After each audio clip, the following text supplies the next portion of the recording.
Okay, it is 4:02 p.m. We're going to go ahead and call this meeting to order.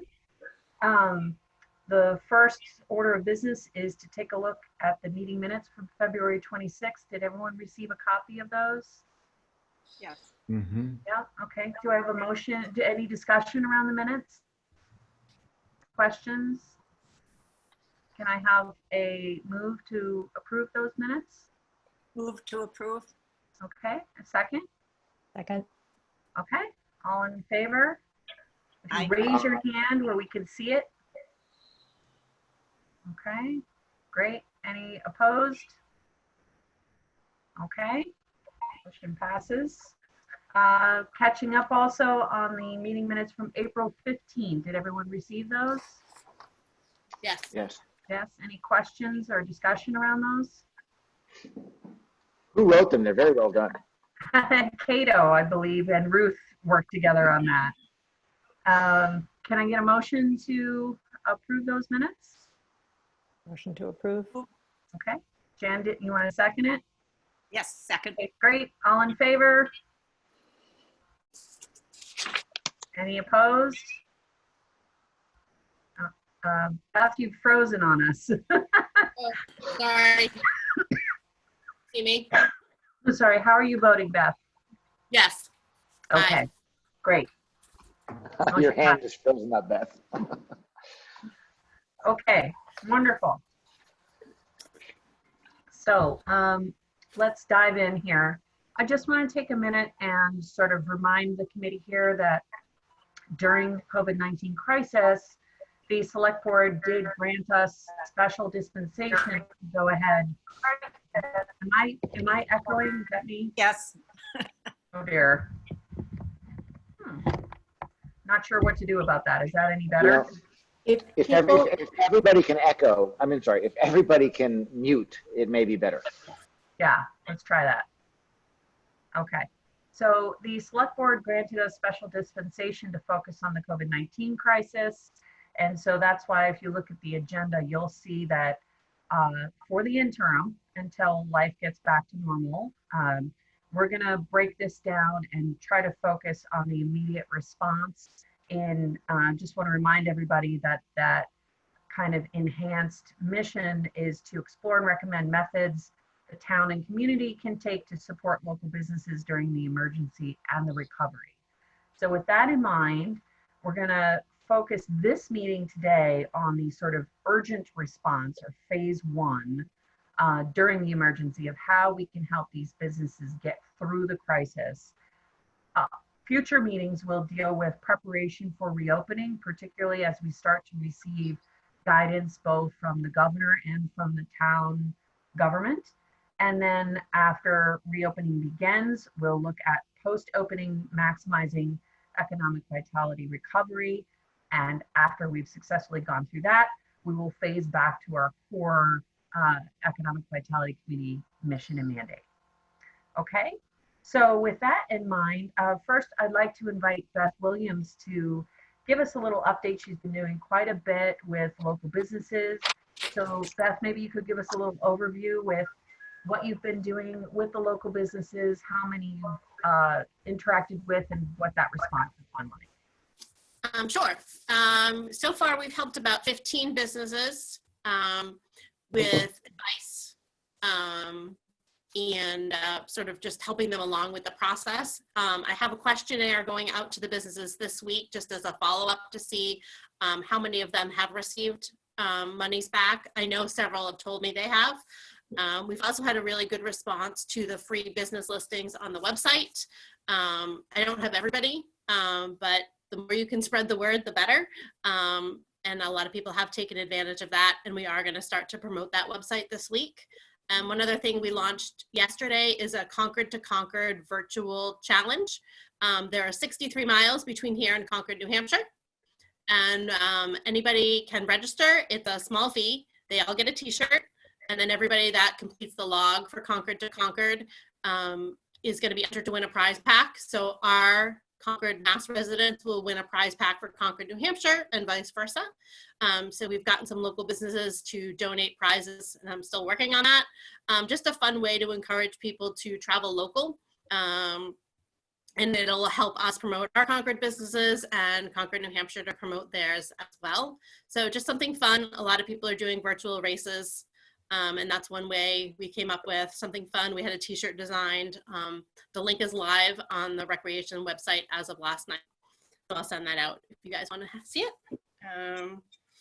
And then that's it. I'm really continuing to work on a reopening draft for the visitor center, what that might look like when we are able to reopen and serve the public again. I'm curious, have you heard from businesses who are basically really pleading for help? I mean, have you got any sense of businesses that may be, considering shutting their doors? I mean, what are people reaching out to you in that capacity for that kind of help?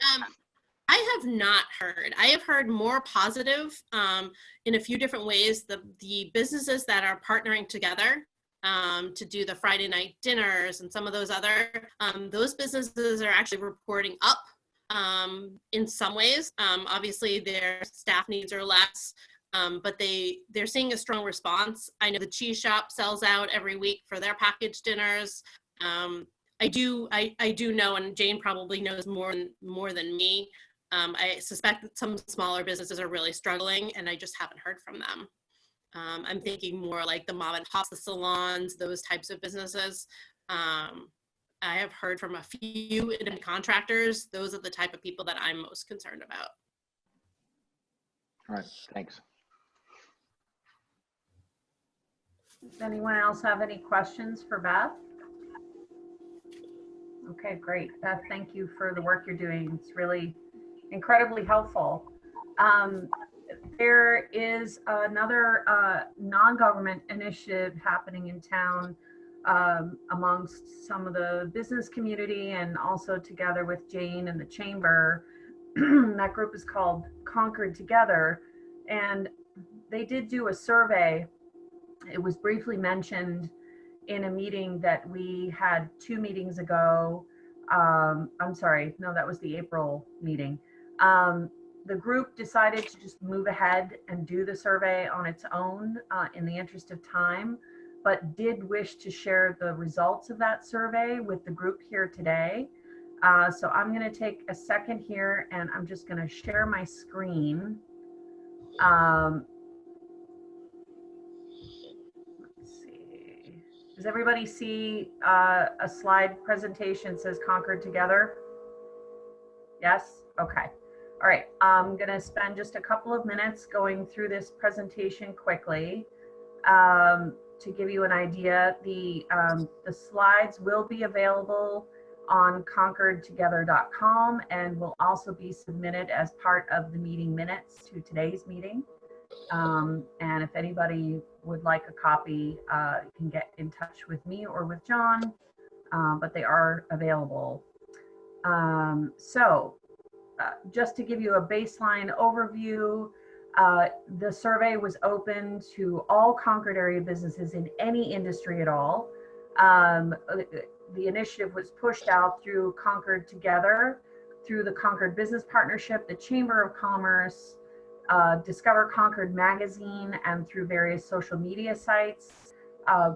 Very great. We got 79 businesses to respond, representing 21 different industries, everything from agriculture to retail, restaurants, and even small individual shops, landscapers, etc. So it was a really great way to get a baseline understanding of what our community is facing as a result of COVID-19.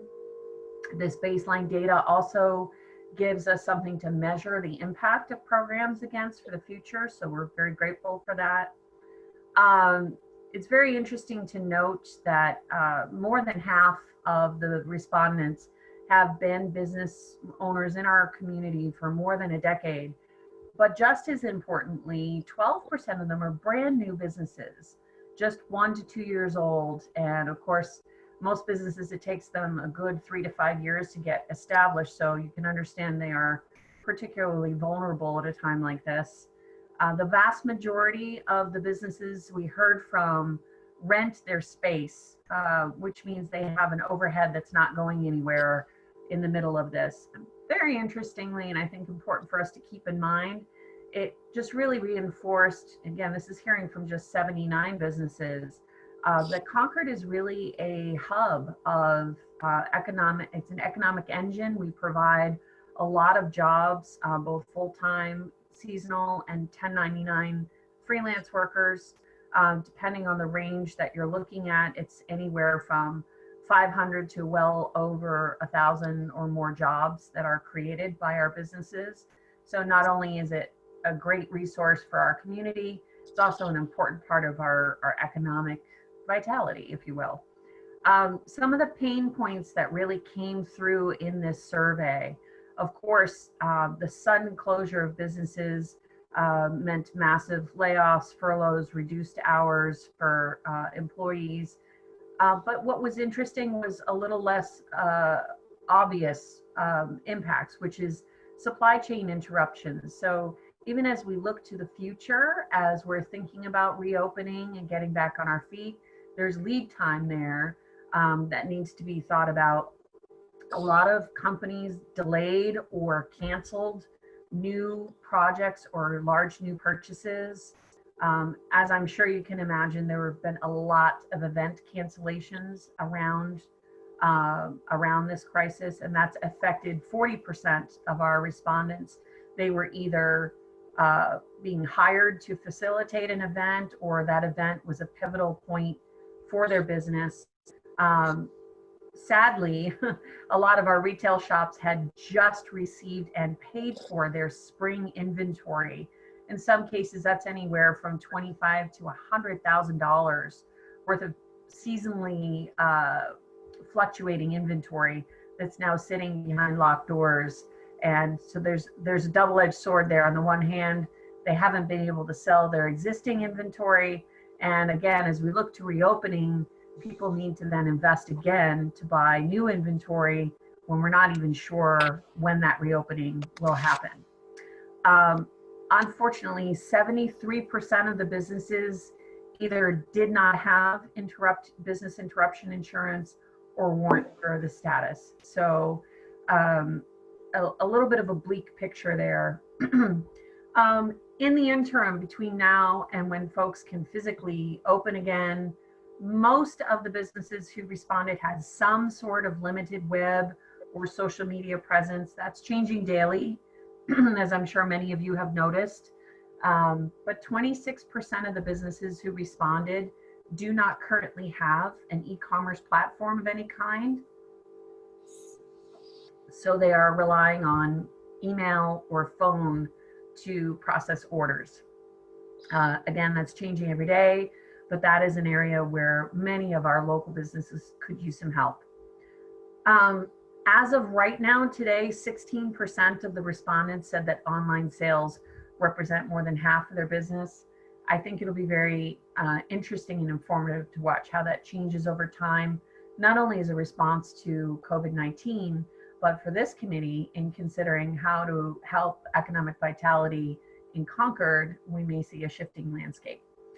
And very interestingly, 45% of the businesses who responded to the survey didn't have any gift card capability. And that included participating in the local Concord gift card, which is an important thing because it doesn't allow them to capture any deferred income that they could use later. This slide might be a little hard to see on your screens, but it's paints a bit of a bleak picture. Almost half of the businesses have said that their revenue has decreased by more than 75% versus this time last year. And a lot of them are pretty worried about going under permanently. So I think, it's upon this committee, it's upon a lot of private initiatives and upon our community to really rally and try to help these businesses as much as they can. Hey, can you go back to that slide for just one moment? Yeah, sure. You're not kidding when you say it's hard to read that. So I just wanted to make sure people know what those bars are. Those bars run along an axis. The far left side is, the question was, are you worried that COVID-19 and related policies could cause your Concord business to close permanently? And At the far left is no, not worried at all. And at the far right is extremely worried. And then the height of the bar tells you, how many people actually responded to each of that 1 through 10 point scale. So it gives you a sense of just how many businesses there are that really are genuinely worried about their future. Yeah, yeah, a little bit all over the place there. I thought this was an interesting way to look at the data. It talks about the biggest concerns of the business owners. And, while of course protecting their business from financial loss is a big concern, so, almost more so was the well-being of their employees, and also how on earth they're going to pay their rent, making payroll now in the future. Again, this survey was conducted just around the time that the PPP was starting to maybe become available. So I don't know how much that has changed, but understanding and accessing federal support is very confusing for a lot of them. So Beth Williams, I'm really glad you're out there, and getting that inventory and supplies. So pretty stressed out group of folks in our community right now. Other big concerns, and these are things that we should think about what we can do in terms of recommending advice to the select board. Pretty across the board, folks are worried about safety, both for their employees and for their customers. As we look to reopen, how can we do that while protecting the public? How can we access PPE? That's something we should really talk about. Should the town perhaps do something to help secure? We're going to need a large volume of it across all of our businesses. Some of the businesses are just trying to do the math. Is it worth it to reopen if this goes on too long? Again, some of them have a large amount of inventory sitting in the store. They'll need to buy more inventory, and that overhead just doesn't go away month to month. Some of them are trying to figure out how to collect for work that they've done that they haven't been compensated for.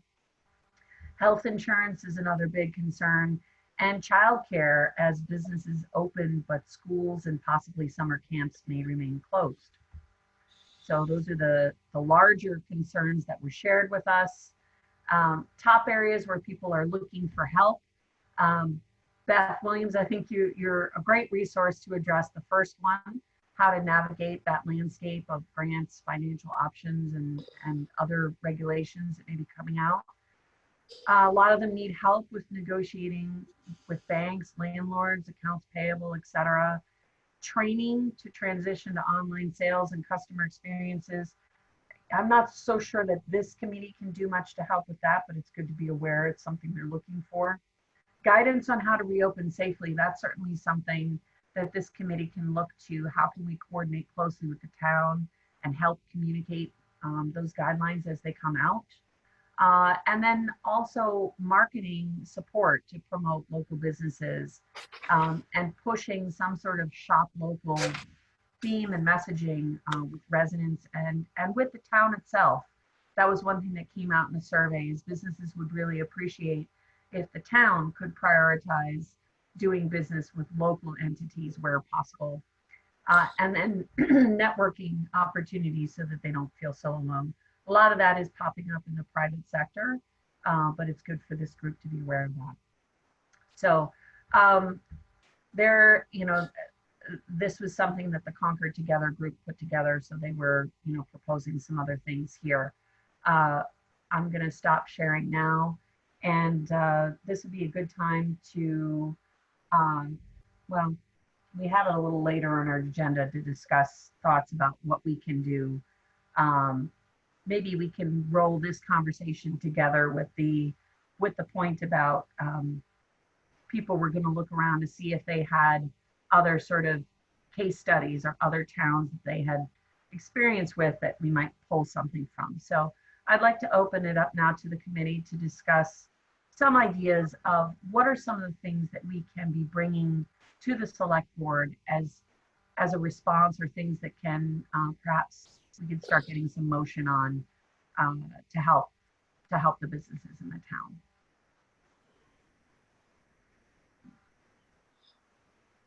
Go ahead, John. There you go. So I thank you for sharing that. I think, this is the first time in my memory that we've done something quite like that.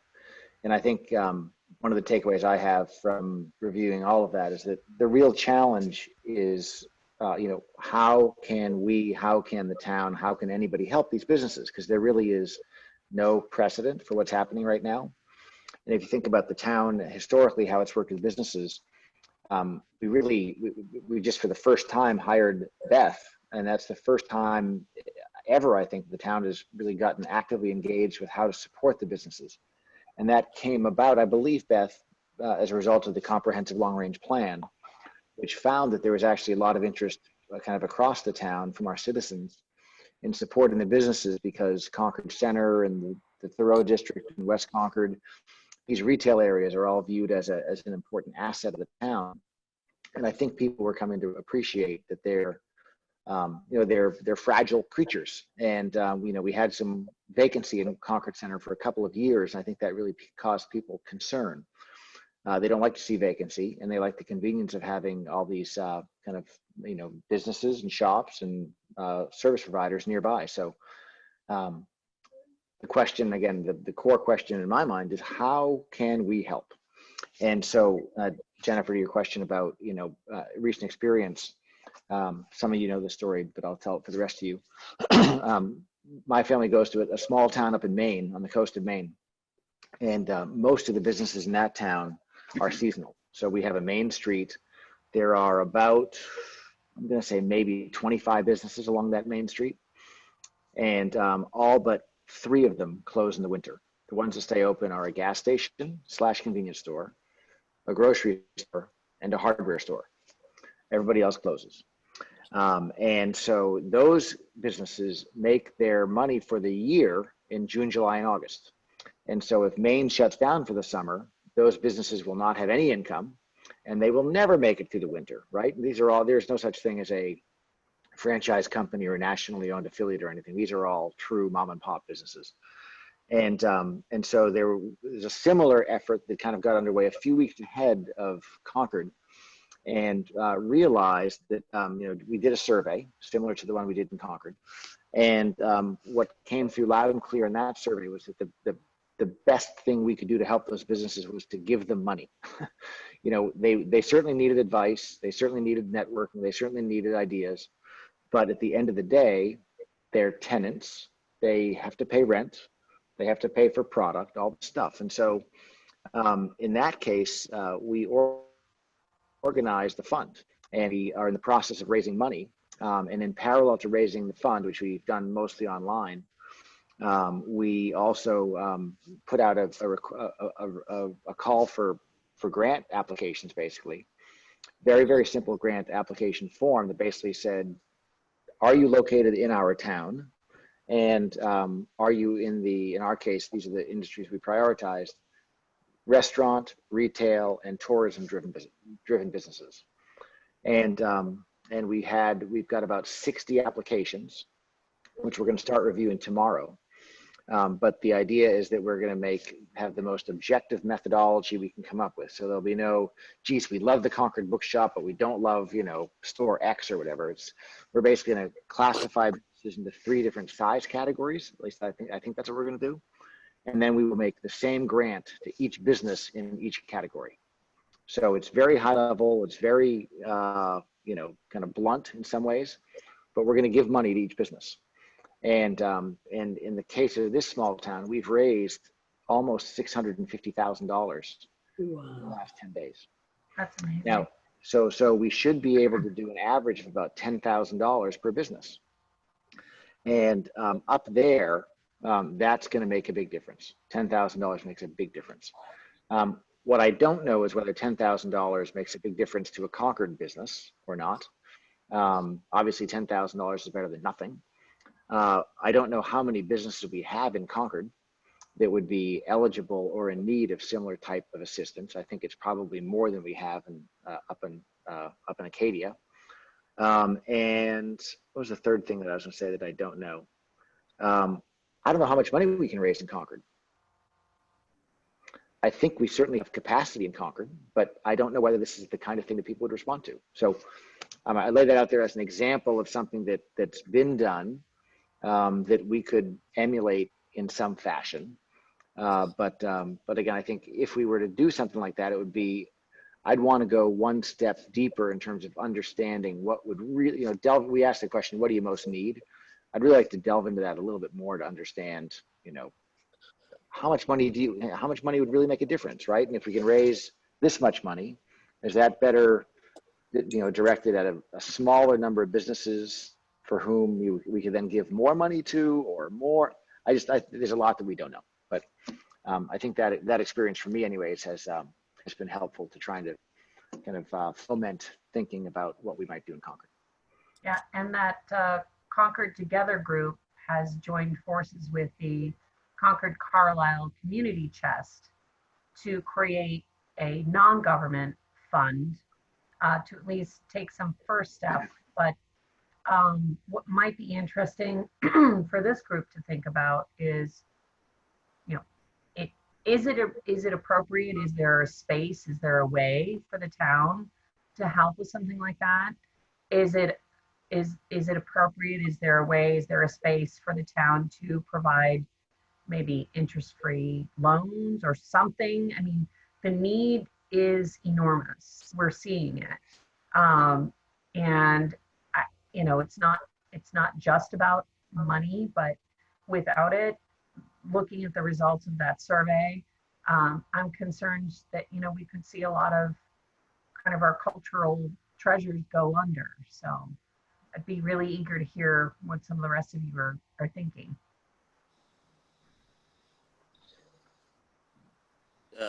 Jennifer, when you say the town, do you mean like the big T town or the small T town? The big T town, the group that we're here to generate advice to the select board to react.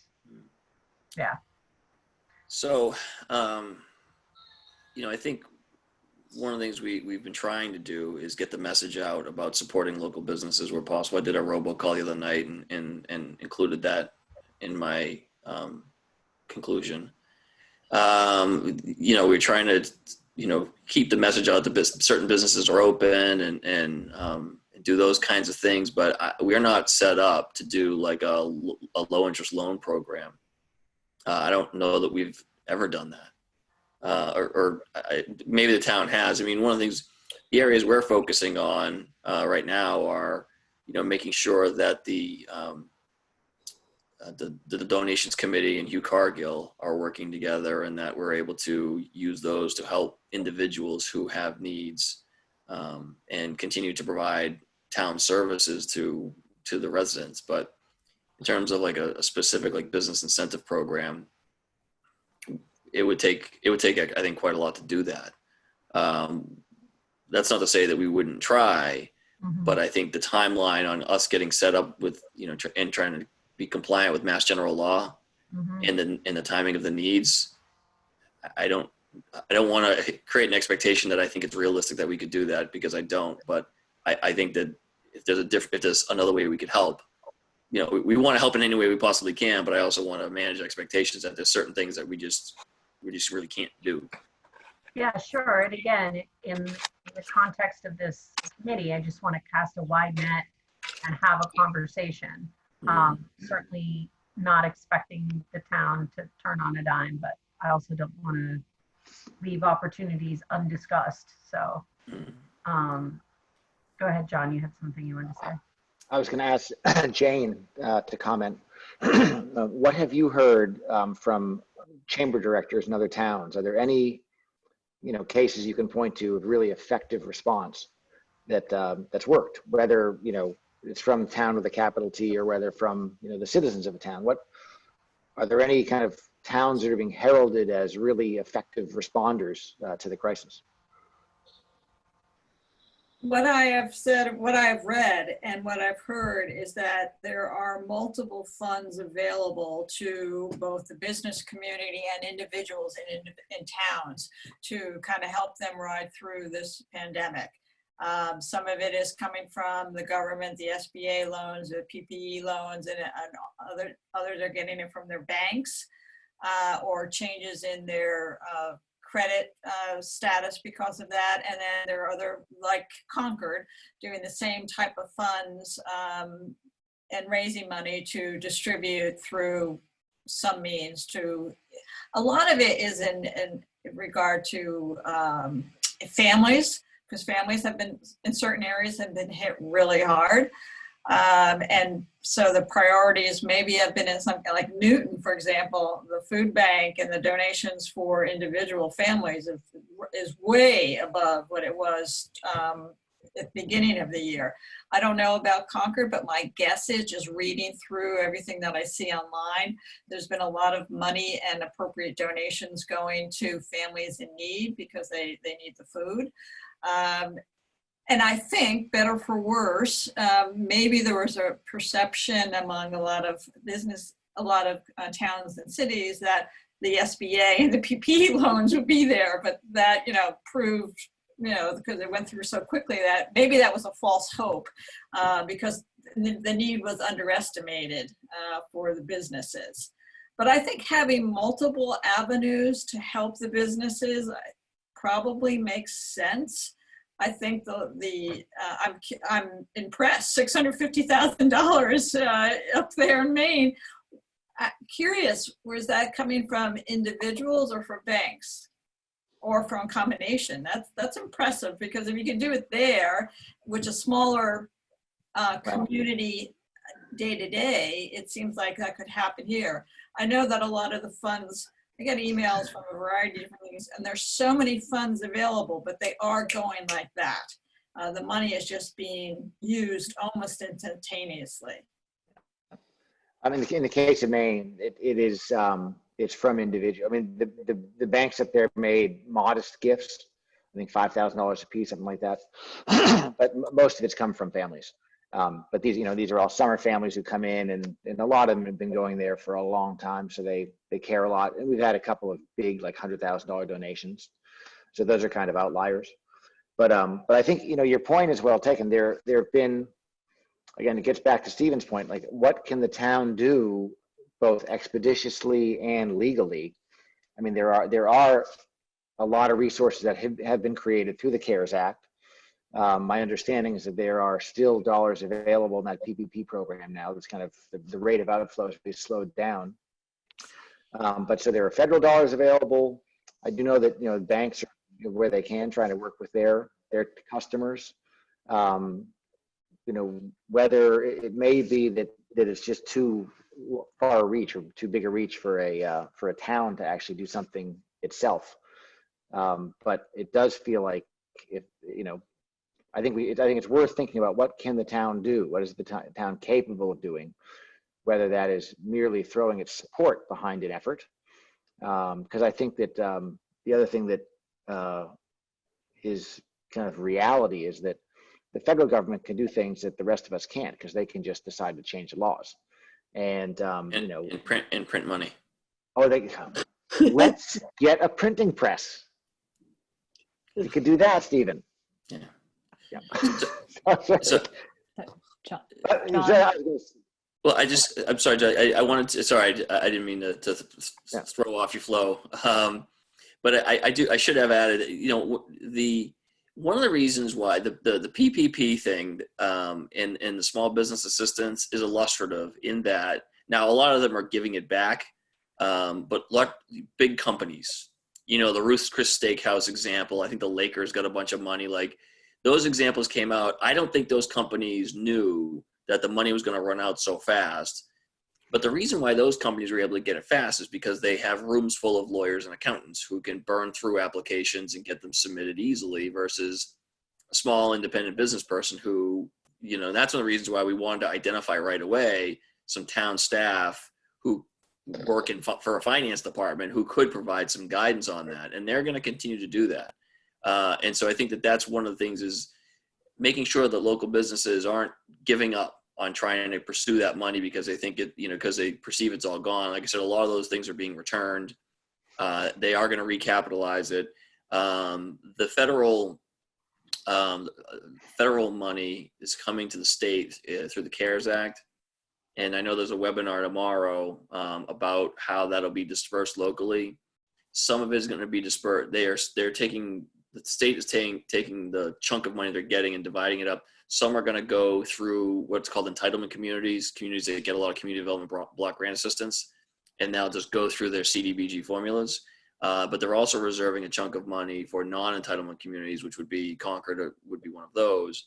And so one of the things they haven't released the application process yet, so we're watching for that. And so that's the kind of next round, and we'll make sure that Beth and John and Brandon in our finance department are ready to try and help businesses kind of navigate that process as well. So the state is rolling out more aid to municipalities and to businesses. So we'll make sure to make sure people are aware of that. But that's the type of conduit that I think the town is best suited to play. But I also think we can also play a support role on other initiatives as well. One of the things that we heard on a conversation earlier this week, which I found fascinating, a business owner was talking about her costs over the first couple months of this year. And she was out relaying that she had $70,000 in credit card payments for her supplies. She was able to pay that back, and now she has about $20,000. What I couldn't get a sense of how many other businesses in Concord were in a similar situation. Because if it's $20,000, that gives a ballpark estimate. You can kind of estimate what other needs are. And then if they're negotiating, she said her rental costs, again, I don't know, but she said rental costs were minimal compared to her other costs. And one of the things that I was interested in the survey is, what are their needs? What are their specific needs in terms of money? Is it for rent? Is it for supplies?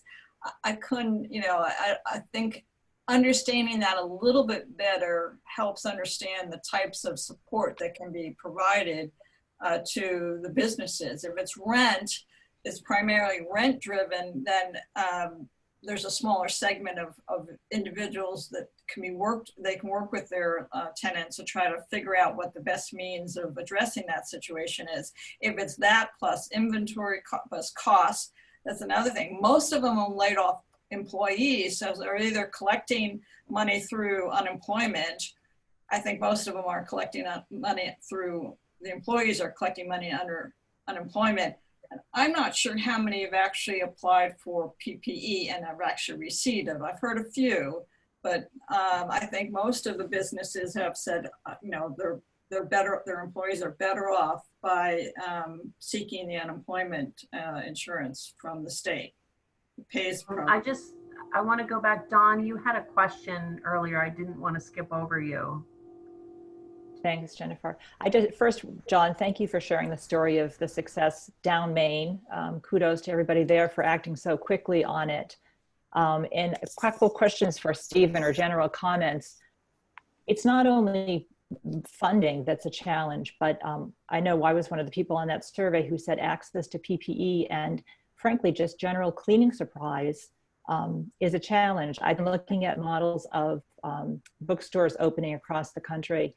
And, even the state guidelines with Governor Baker's change to the regulations as of last Thursday that we can have 3 staff members in the store now fulfilling orders remotely. There are restrictions on how often things have to be sanitized. That's like Lysol wipes. I've been down to my last 2 tubs and I don't know what happens after that.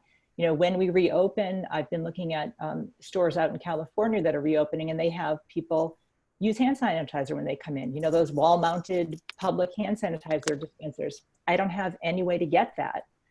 So I don't know if the town has access to, relationships with distributors to the industry that they can maybe connect local retailers with, because I think everyone's going to need that to have the public in the stores. That may be something that the town can help us with.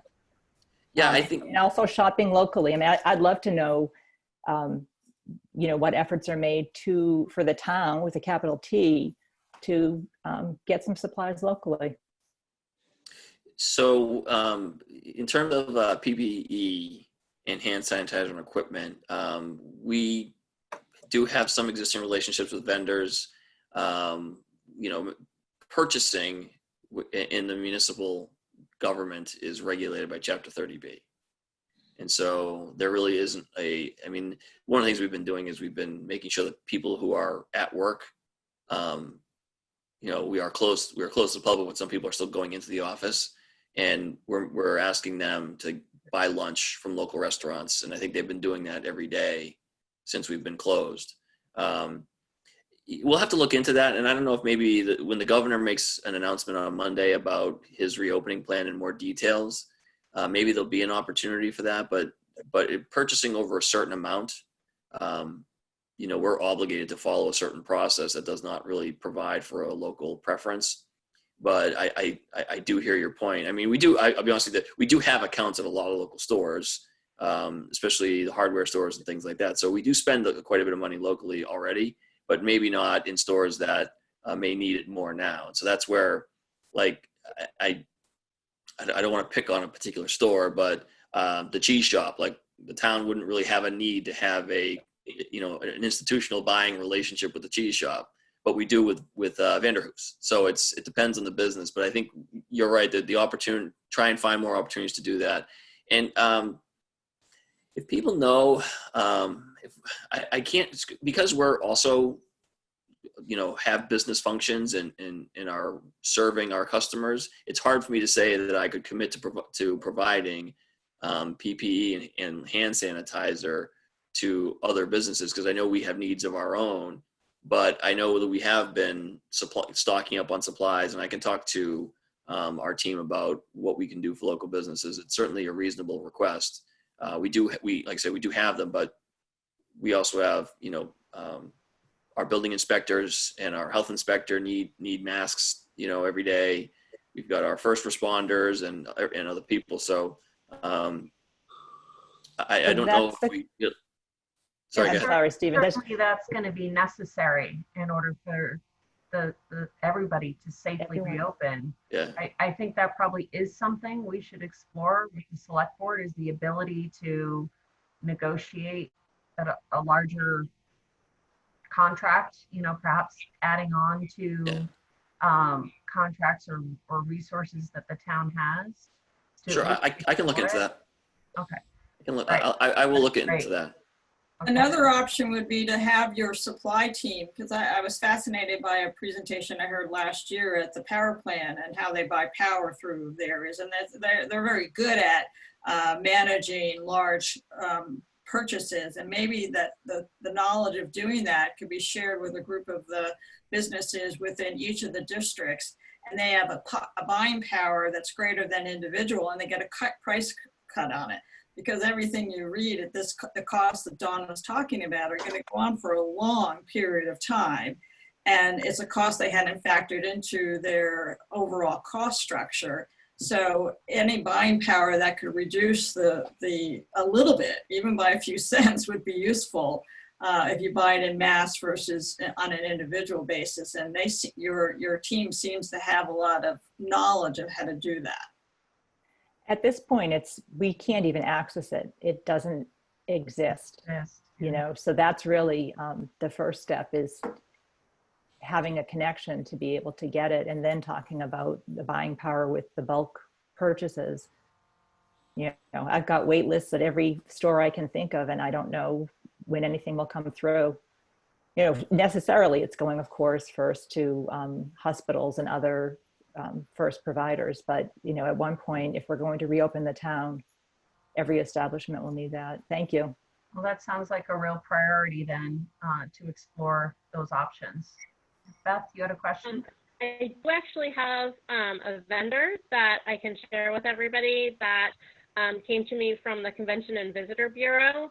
One of the things the visitor centers are doing is talking about mass buying, as all the visitor centers from Massachusetts to supply PPE. I have a link company that's local for signage and plexiglass, so I can send that out, and I can post those things on the town website. So whether they also have a backlog, I don't know. I haven't called them personally, but they do have a couple of links that I can share with this group and on the town website. So Dawn, I can see what I have. The other thing I thought of is Concord Together. That's that's a good use for Concord Together, and we talked about it a little bit earlier, is a business resource sheet. So links to, businesses in Concord that have already found a vendor that can add on to theirs. So that's one thing. So we can sort of work between those two groups. But I do have something that I can send out to everybody that I just got today with some links. Okay, great. One other question that I wanted to explore, and probably coming a little bit from a place of hopeful naivete, but when we look at our restaurants and how we're going to safely reopen there, is there a way that we could perhaps have a conversation with the Board of Health about allowing more outdoor seating or facilitating outdoor seating, which at least so far appears to be somewhat safer? I don't think that's a Board of Health issue. I think it's a select board issue because it means using space outdoors. And unfortunately, our sidewalks are extremely narrow. So it's not something that we'll easily be able to accommodate, but we could look at perhaps creating seating in existing parking lots. We could take occasional parking spaces outside of restaurants and use those on a temporary basis and see what that might look like. Those might be some possibilities. We could also look at maybe just if people were able to purchase their meal and take it outdoors, if we could have additional picnic tables around or something like that. That might be another opportunity, so that a take and go kind of thing, that might help. If I can, sorry, Jennifer, just to build on Marcia's point. I mean, especially in downtown and West Concord. I mean, the first thing that leaps off the page on that is Americans with Disabilities Act. You simply couldn't set up on the sidewalk. You'd be violating the law, and they're not bending that even in a pandemic. So I think that in terms of the restaurants, the governor is going to make a pretty significant announcement, I think, on Monday, where he's going to give more details about his 4-phase plan. We locally have been taking our cues from his guidance. Like, town has to reopen its business at some point in time. So I'm putting together a task force of folks to kind of help manage that. But we're watching what the governor is saying and then adapting that to the local level. And so I think these are great questions. And I think the idea of picnic tables and parking areas is a great one. As long as people can maintain social distancing and wear their masks and everything. It's hard to eat with a mask on, but so I do think, though, we don't know what the rules of the road are going to be yet.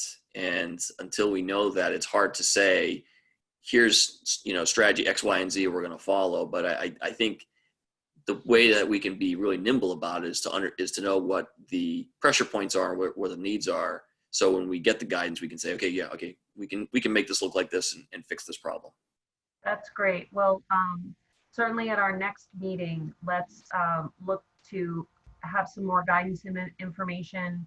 A lot's going to happen between now and then, but it's good to get these couple of points on the radar as potential areas where we could affect some change. Jan, I'm sorry, you had a question.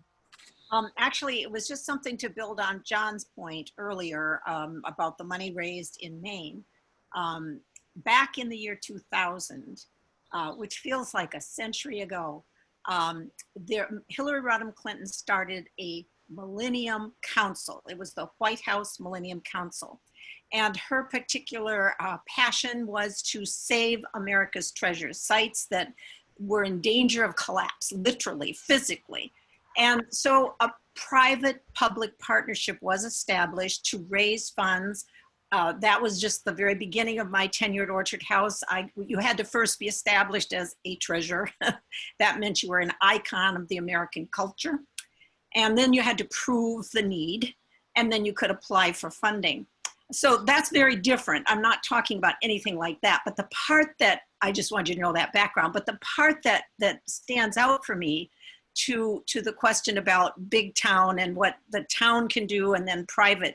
If a private-public partnership can exist where the town is not providing the funding necessarily because they can't, but they are providing essentially an approval and a partnership in the way of just adding gravitas to the whole project. And then that the private side of it is really where the funding would come in. Because I do agree, and I, as a museum, people sort of forget, we have a retail arm, and we also rely on people coming in and touring. And people tend to think, well, they'll be fine. They've been there for 100 years, and we've been a museum for more than 100 years. But money is our biggest need as well. And I think really we can talk a lot about other needs, but I really think it comes down to that, because what you're doing, if you give any money to these various places, is you're helping them buy time. The same way our social distancing has been giving the vaccine researchers and medical people time to figure out when things are better, what will we all do? We all have to be so careful right now, as Dawn was pointing out, with the cleaning. And I mean, I've had the exact same conversation, Dawn, with our folks. What are we gonna do? We don't have enough supplies to sanitize and do everything, and you have to do it. I couldn't live with myself if I thought, oh, well, we were a little lax and these 3 people got sick and this one died. And I mean, it's really scary. And that's not even talking about legal implications. That's just talking about within my own heart. So, but there are legal implications. If we're not doing things right, people have sued institutions where they felt they picked up. So we want to be extraordinarily careful. We need all these supplies, and we need the finances to help people hang on and say, I'm not going to push my opening beyond safety, or I'm not going to cheat a little on, I don't have the right sanitizer. Well, I'll just kind of rinse this one and use it again. I mean, we can't afford to go there. We have to have the supplies, and we have to have a little bit more, I hope, funding to help people survive until things get better.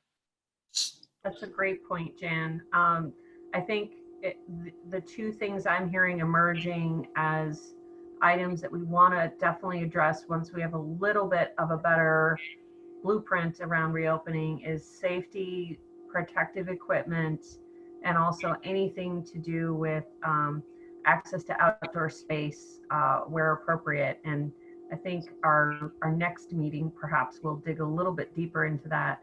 Stephen, I want to give that back to you, and then I would like to take a couple of minutes to just see if there's any questions from the public participants as well. So go ahead, Stephen. Sure. Just a couple of thoughts. We've been monitoring, as I said, all our decision making is based on the governor's orders, analyzing the data that we're getting, and then conditions we're observing in the field.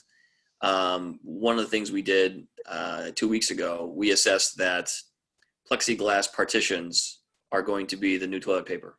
Whereas businesses get ready to reopen, you're not going to be able to get them. And so we said, we know we're going to need these to reopen. So we went out and ordered a bunch of them. I mean, prices keep going up, but I do think coming up with a plan and on the public-private partnership, from a budgetary standpoint, we can try and offset cost. But I think from a public-private partnership, we could certainly use our buying power, our relationships with vendors. I mean, I'll be honest with you, we found them on Amazon, and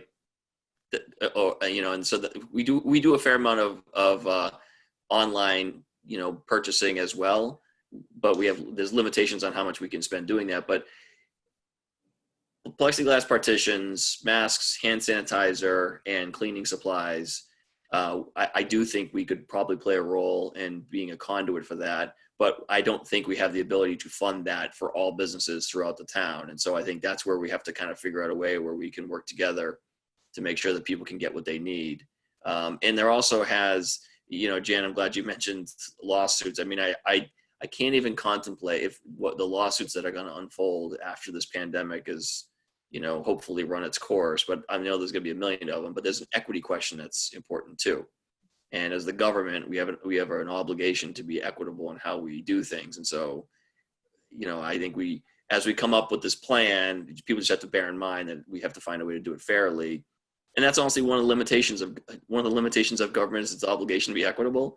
It means you can't, the procurement laws are made to prevent fraud, not to make it easy to purchase goods. And that's why the government is usually a bad partner when it comes to those types of things.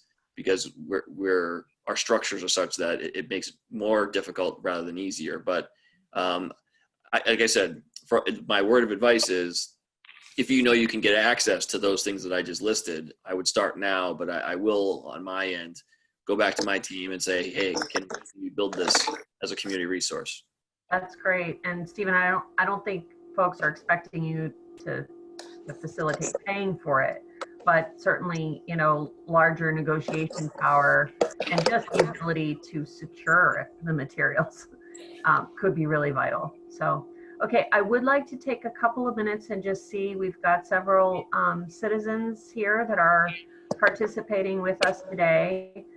If anybody does have a question, can I ask you to make yourself visible and audible, and go ahead and make any comments or questions? Carlin Reed, hi. Go ahead. How are you? I'm with the League of Women Voters, and I just wanted to say that I really appreciate Beth Williams' help in getting space on the new tourism webpage, visitconcord.org. Looks really good. And Beth, thank you very much. That's it. Thank you, Carlin. That's wonderful. Anybody else have any comments or questions for us today? Hi, June.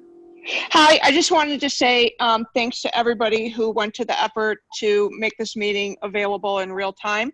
It's been terrific to be able to follow along, and I don't have any questions or concerns, but really do appreciate the effort that went into making this available for all of us that wanted to participate live. Thanks. Sure. It's really gratifying to see so many members of the community here as well. Do we have any other comments or questions from the public? Okay, then can I have a motion to adjourn? Oh, go ahead, Stephen. I'm sorry, I do this all the time. I am sorry. But I think I want to thank June for her comment. In case people didn't catch it, we did issue new guidance for meetings that make it easier for boards and committees to get back to work. And it took a little while for that to take shape, but it was mostly related to evaluating our, well, first of all, we had never used Zoom for anything 2 months ago, and now we're on it all day. So we had to learn how to be pretty nimble with it. And we had to learn about the security risks associated with Zoom so we could protect our network. And then what platform was the right one for us. And then how do you know, Zoom bombing then became a thing. So how do we protect the integrity of the meeting and all these other things? And so once everybody actually got pretty proficient at it and we found the right, you know, package that works for us, we were then able to say, okay, well now boards and committees can now kind of, we still schedule and set up the meetings because we have a limited number of licenses. And you can't, as the finance committee found out the hard way, you can't have 2 meetings on the same license going at the same time. And so we're kind of managing that, but now the public can participate through Zoom, and boards and committees can now resume more normal activity. I will say though that it really should be kept to essential committee business, not just let's get together and, you know, because it's Tuesday at 7 o'clock. Right. But I appreciate the comment, and like I said, it took a while to come together, but we knew we wanted to make sure that we were opening up. So thank you. Linda, hi. I want to make sure we got your comment in, Linda. Thank you. Nice to join you again today. I did join you last time, but I joined you by phone, so you didn't see me visually. You may already be aware of this, and you may have already talked about this, but some of the surrounding towns have, at least on their agendas for their select board, have generated a list of ideas of ways for the town to explore, ways that they can help. I think they're limited in many ways, but it's worth checking that out. Any specific Acton is one. Acton is one example. Yeah. Thank you. That's great. John, did you have a comment? I was just going to say thank you to Jeremy and Stephen and the folks at the town for allowing this to be, you know, basically accelerating whatever process they were going through to make it possible for the public to be able to participate live, because it certainly makes a lot of sense. And in this kind of world of strange technical limitations, it's sometimes a little awkward to navigate, but you guys responded really quickly and we appreciate that. So. All right, great. Well, I want to be respectful of everyone's time. So if there are no other comments or questions, Well, thank you, Jennifer, for all your work. you're welcome. Great Thanks, job. Jen. Thanks. Okay. May I have a motion to adjourn? So moved. Second? Sure. Okay, and we're going to do roll call for adjournment. So Beth? Aye. Okay, Jan? Here. I'm sorry, I couldn't hear you, Jan. Here I am. Okay. Dawn? Yes, Aye. adjourn. Oh, Okay. Jane? Yes. Oh, sorry. John? Dawn's, yes. Aye. Okay, all right. We are adjourned at 5:03 p.m. and we will be sure to post meeting minutes, agendas, and Zoom contact information well in advance. Thank you everyone for your time today and have a lovely evening. Thank you, Jennifer. Bye.